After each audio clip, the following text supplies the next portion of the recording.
Yo, Bakayalo, Konoyalo, et oui, on se retrouve pour une petite review de la saison 1 de Nier Automata qui était vraiment un banger. J'ai surkiffé des extraterrestres qui viennent attaquer des humains en envoyant des robots au niveau de la Terre et du coup les humains sont obligés de se réfugier sur la Lune et ensuite depuis la Lune ils envoient des androïdes pour essayer de récupérer la Terre et au final on apprend que les extraterrestres ont été tués par les robots qui se sont émancipés, qui ont réussi à avoir leurs propres émotions et du coup on apprend également que chez les androïdes, eh ben, eux aussi commencent à avoir leurs propres émotions. C'est incroyable. On suit les aventures de 2B, to be free, on a to be, et en même temps 9S, donc c'est incroyable. Mais avant de commencer la vidéo, instant auto-promo bien évidemment, mon manga Wolfius, disponible également et gratuitement sur Mangadraft. Je te mets le lien en description, comme ça tu pourras cliquer dessus et regarder directement mon manga. C'est légal, c'est gratuit sur Mangadraft. Donc n'hésite pas, profites-en. Mais on va parler de cette saison 1 de Nier Automata. On suit les aventures de 2B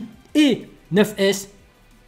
Des androïdes qui sont obligés de se censurer leurs émotions et qu'au final, 2B, elle ressent des émotions pour 9S, parce que S9, pardon, ou 9S, pardon, parce que 9S, justement, lui se laisse un peu emporter par ses émotions, il est curieux, etc. Et au final, 2B qui finit par ressentir quelques émotions par rapport à 9S, mais qui est obligé de le tuer parce que ce sont les ordres de Yora, l'organisation auxquels ils sont, et ils sont obligés d'obéir aux ordres parce que c'est eux qui les ont créés, parce qu'ils luttent pour l'humanité, je rappelle, pour essayer de chasser tous les robots et pour exterminer tous les extraterrestres qui sont déjà en fait exterminés. Mais voilà, c'est incroyable. Ce qui est impressionnant de voir aussi, c'est qu'il y a une évolution des espèces, et surtout au sein des robots. Alors, il faut dissocier deux espèces en fait, les robots et les androïdes. C'est-à-dire que les androïdes, ce sont des robots qui ont été créés à l'image de l'homme, mais qui sont tout de même des intelligences artificielles totalement mécaniques. Et d'un autre côté, tu as les robots qui ont été créés par les extraterrestres, qui eux ont les yeux rouges de base, qui sont méchants, qui veulent tout détruire, et qui ont réussi à s'émanciper et à avoir des émotions. Et donc c'est intéressant de voir comment ils évoluent au sein de cette société, à travers les yeux de 2B et de 9S, qui eux n'ont pas le droit de ressentir des émotions. Et c'est intéressant parce qu'ils n'ont pas le droit, mais ils envient un peu ces robots. Et c'est intéressant parce que même eux, tu vois qu'ils ont réussi à créer un village. Tu vois Pascal notamment, chef des robots de ce village, qui réussit à créer toute une organisation, tout un village et tout un système pour permettre aux enfants robots de se développer.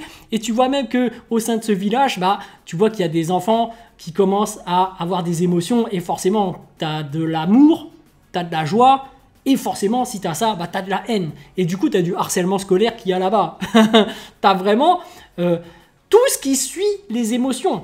Par exemple, à un moment donné, il y a des robots qui se sont émancipés et qui vont au théâtre pour regarder des pièces de théâtre jouées par des robots. Donc, les pièces de théâtre, tu joues les émotions des humains. Et donc, des gens qui viennent assister à comment eux-mêmes jouent la comédie. Et ils ressentent des émotions en fonction de comment eux jouent les émotions. C'est un truc de dingue. Et d'un autre côté, tu vois que l'amour qu'ils ont essayé de jouer dans cette pièce de théâtre, il y a une personne qui était vraiment amoureuse et qui en devient fou. Donc l'amour est une émotion extrêmement puissante et généreuse et très bonne au sein des humains. Mais au final, il y a des dérives et tu sais que ça génère de la folie et même parfois de la folie. Et là, on voit carrément des robots qui en deviennent fous. Et tu vois vraiment toutes les facettes, les bons côtés des émotions et les mauvais côtés. Et tu vois vraiment que même d'un point de vue sociologique, à un moment donné, il y a des robots qui se réunissent parce qu'il y a une entité qui a été créée qui est supérieure, une évolution. Et eux créent un mythe, comme chez nous les humains, de Dieu, de secte. Ils créent avec un gourou, tu vois. Donc eux sont là, prêts à se sacrifier. À un moment donné même, ils se sacrifient, ils se suicident pour pouvoir essayer de ressusciter leur entité auquel ils prient. C'est intéressant de voir comment les robots eux-mêmes, qui de base s'émancipent par rapport aux émotions, mais essaient de reproduire les émotions des humains. Et vraiment, il y a un mythe du robot qui essaie de reproduire celui du créateur.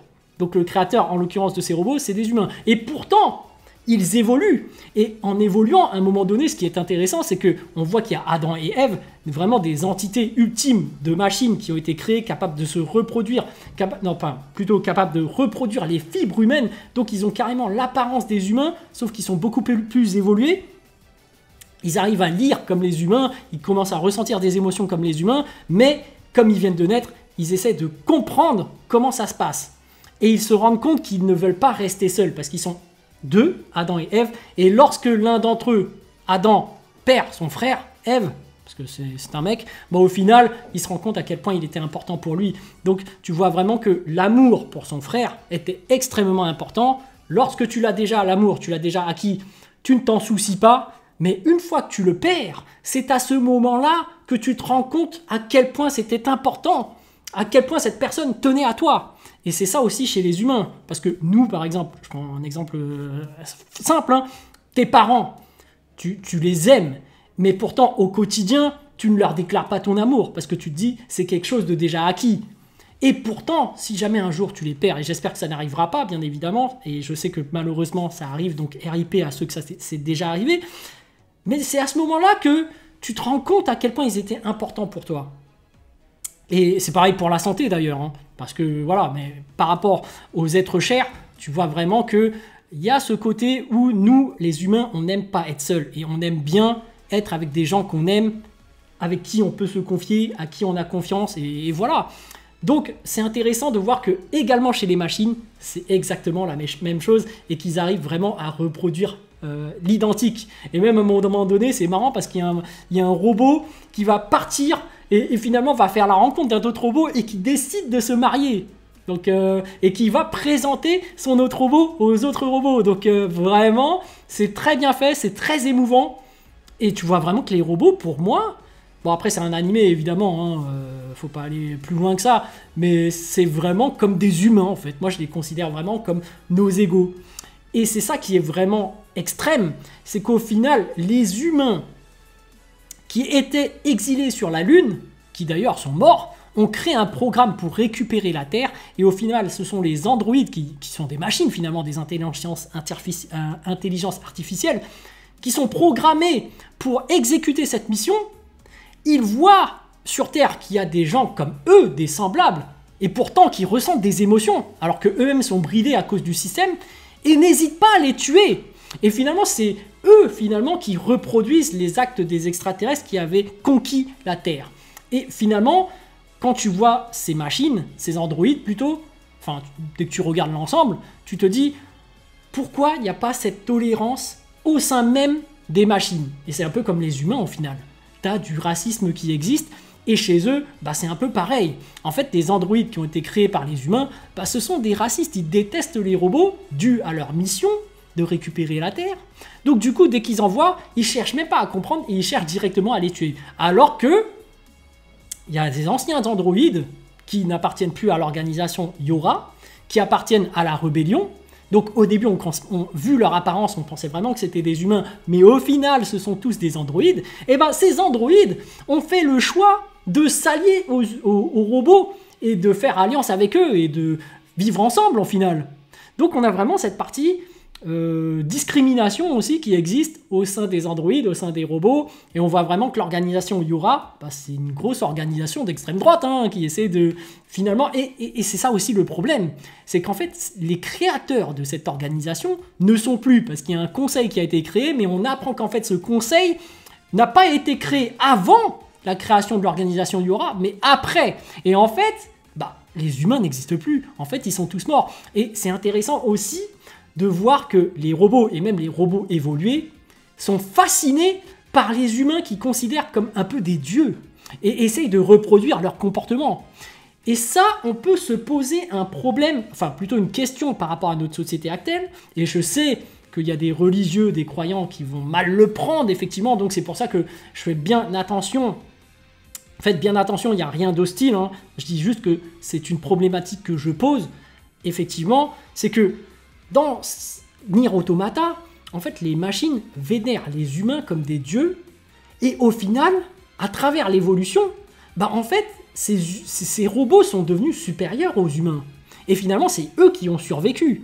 Et finalement, ils sont en train de créer tout un mythe par rapport aux humains.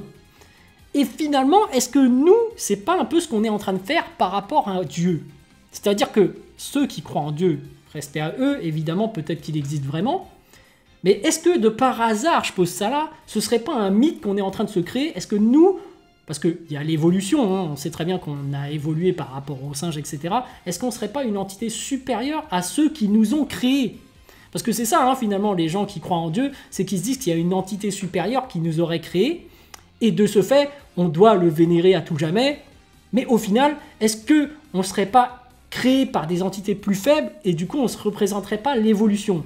Et du coup, vu qu'on crée un mythe par rapport à eux, on est en train de créer tout un système rien que dédié pour eux. Et est-ce que c'est vraiment, comment dirais-je, c'est vraiment la réalité, quoi? Est-ce que c'est vrai? Moi, je respecte parce qu'en réalité, voilà, j'attaque personne. Évidemment, je pose juste des questions. Mais je respecte vraiment les gens qui croient en Dieu. Et ce qui est surtout le plus important, c'est que derrière tout ça, ça génère de la bonté envers l'humanité. C'est ça le plus important pour moi, au final, à la base d'une religion. Et malheureusement, comme on a pu le voir dans Nier Automata, quand il y a de la bonté, bah malheureusement, ça peut générer de la méchanceté. Donc tu vois qu'il y a de l'amour, mais forcément, le yin et le yang, l'équilibre, bah forcément, s'il y a beaucoup d'amour, ça peut générer beaucoup de haine. Et c'est pour ça que malheureusement, avec les religions, bah, ça peut créer beaucoup de bonnes choses, hein. Il y a des gens qui sont perdus et qui ont besoin d'avoir un guide spirituel, de se confier à Dieu, de pouvoir se confesser pour se sentir mieux. Donc il y a vraiment des côtés bénéfiques. Et d'un autre côté, bah, il y a des côtés négatifs qui ont mené des guerres, qui ont été à l'origine de pas mal de génocides. Mais par rapport à Nier Automata, c'est un peu pareil au final, hein, parce qu'on crée un mythe par rapport aux humains. Et donc l'organisation Yora est plus ou moins en train de commettre des génocides par rapport aux robots. Hein. Parce que finalement, leur objectif, et même à la fin, la saison se termine où bah, en fait, l'organisation décide d'attaquer et d'envahir la Terre pour une attaque finale. Et d'ailleurs, c'est une guerre qui dure depuis des années et eux ne cherchent pas à vouloir un vivre ensemble. Ils cherchent à vraiment exterminer les robots et les extraterrestres qui ont déjà été exterminés malheureusement, pour pouvoir vivre sur Terre. Donc il n'y a pas de négociation possible. Ce qui est intéressant aussi, c'est qu'on voit l'évolution des androïdes qui obéissent bêtement aux humains, à cette organisation Yora, et tu vois que vraiment 2B, c'est celle qui essaye de renier le plus possible ses émotions, mais c'est celle qui a le plus de mal à s'en détacher finalement. Et finalement, est-ce que le fait de vraiment s'empêcher de s'émouvoir, ce serait pas un frein à ta force finalement, à ta vraie personnalité, au fait que tu te sentes bien? Parce qu'on voit vraiment qu'au début de Nier Automata, celle qui souffre le plus parmi les androïdes, c'est 2B. Hein. C'est celle qui dit oui, on fait toujours la même chose, métro, boulot, dodo, je déteste ma vie, voilà. Donc finalement, est-ce que ton bien-être n'est pas à l'origine de ton bonheur? Et finalement, est-ce que ce que tu fais en obéissant aux ordres fait vraiment sens? Parce que 2B, finalement, elle extermine des robots à volonté, mais finalement, en les exterminant, la guerre continue. Est-ce que ça fait vraiment sens? Parce qu'au final, même ces robots se reproduisent, je ne sais pas à quelle vitesse, et en même temps, ces robots, bah, ils sont capables d'évoluer, et on voit que peu à peu, bah, on vit dans un monde qui a totalement évolué, qui est totalement différent. Donc finalement, est-ce qu'il ne faudrait pas plutôt accepter l'évolution qui se passe dans le monde et essayer de s'adapter en fonction? Parce que malheureusement, eux ne cherchent pas à s'adapter, mais essayent de retourner dans un ancien monde qui existait certes à l'époque, mais maintenant qui n'existera plus jamais, hein, vu que maintenant tout le monde habite dans ce lieu et que même des gens évoluent et que même ça se reproduise, qu'ils ont évolué eux aussi, qu'ils ressentent des émotions. Maintenant, ils sont considérés comme l'ego des androïdes pour moi. Et limite les égos des humains, parce qu'il n'y a pas de raison, hein. Là, clairement, tout le monde ressent des émotions, tout le monde est capable de ressentir la douleur, tout le monde est capable d'aimer, voilà. Mais c'est intéressant de voir tous les aspects humains qui sont capables de reproduire, et du coup, ça parle énormément parce qu'on a vécu tout ça. L'amour, les sectes, la religion, le harcèlement à un moment donné, la discrimination. En fait, Nier Automata traite vraiment de tous les thèmes par rapport aux humains, et je pense même que j'ai pas tout cerné au final, parce qu'il y a tellement de choses qui sont là-dessus, qui sont incroyables. Après, c'est vrai que la particularité des droïdes, des androïdes, et même des robots, c'est finalement le réseau. C'est que dès qu'ils ont un réseau, ils peuvent tous se connecter. Il y en a même qui s'émancipent et qui se disent « Non, moi je me déconnecte, comme ça je vis ma propre vie ». Et ce qui est intéressant aussi, c'est l'instinct de survie qui permet de s'émanciper. Parce que vraiment, l'instinct de survie, c'est une émotion forte qui apparaît directement lorsque tu es sur le point de mourir. Et c'est surtout à ce moment-là que tu te remets en question. Et même chez l'humain. Parce que généralement, quand tu vis ta vie, tu te dis « Je ne risque pas de mourir, donc j'en profite pas parfois, je prévois des plans pour plus tard, etc. » Mais souvent, dans certains pays pauvres où tu approches de la mort, où l'espérance de vie est beaucoup plus basse, bah tu te rends compte que comme la vie est éphémère, bah t'en profites beaucoup plus. Et de ce fait, bah t'es amené à plus profiter de la vie et à faire des choses carrément un peu plus farfelues. Et c'est peut-être ça le problème des androïdes comme 2B ou 9S, c'est que comme ils ont une conscience qu'ils peuvent sauvegarder et donc réintégrer un nouveau corps, bah au final ils sont comme considérés comme immortels. Donc finalement, eux se permettent de brider leurs émotions et de ne pas en profiter parce qu'ils ont toute l'éternité devant eux. Et même eux le disent à des moments, ouais, dès que la guerre sera finie, peut-être que je pourrai profiter du shopping. Alors que tu vois bien que nous, les humains qui ne vivons pas longtemps, faut en profiter, on n'a pas trop le temps justement de brider nos émotions. Si on fait des choses qu'on aime, c'est pas pour rien. Bon, après il y en a qui brident quand même leurs émotions, hein, faut pas non plus abuser. Faut voir par rapport à la situation comment ça se passe. Mais eux, c'est vraiment après la guerre qui a déjà duré des centaines d'années, et ils continuent à se brider par rapport à leurs émotions et se disent ouais, peut-être qu'on va faire du shopping. Une fois que tout ça sera terminé, tu te dis oh là les gars, faut profiter quand même au bout d'un moment. Parce que votre guerre finalement, est-ce qu'elle fait sens? Est-ce que ça va se finir un jour? Bon, là apparemment, dans la saison 2, ils vont peut-être lancer un assaut final. Mais c'est intéressant aussi de voir cette relation entre 2B et 9S, des gens qui se brident, mais pourtant 9S qui est de nature curieuse essaie de faire craquer plus ou moins 2B parce que on le sent particulièrement chez 9S, il ressent des sentiments pour 2B.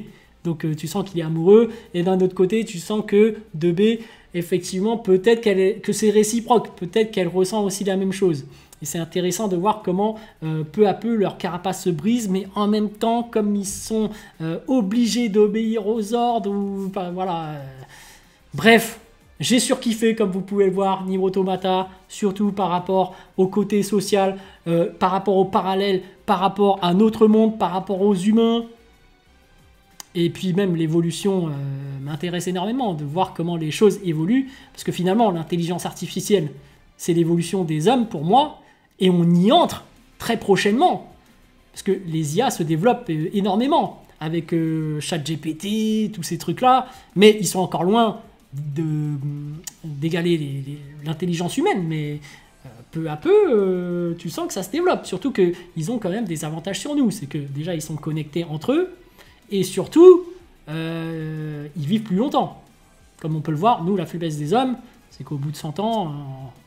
Bon, il y en a qui vont plus loin que ça, 100 ans ou en dessous, on finit par mourir. Alors que eux, ça vit beaucoup plus longtemps. Donc ils ont l'éternité devant eux, mais nous, on a cette capacité de se reproduire aussi. Mais d'un autre côté, quand tu te reproduis, tu es obligé de reprendre depuis le début, mais en laissant des traces. Du coup, la personne peut acquérir ses connaissances et progresser. Bref, incroyable. J'ai kiffé j'ai kiffé cet animé. Les amis, sur ce, je vous dis donc à plus dans le bus, ou plutôt à plus tard dans le car, ou plutôt à bientôt dans le bateau.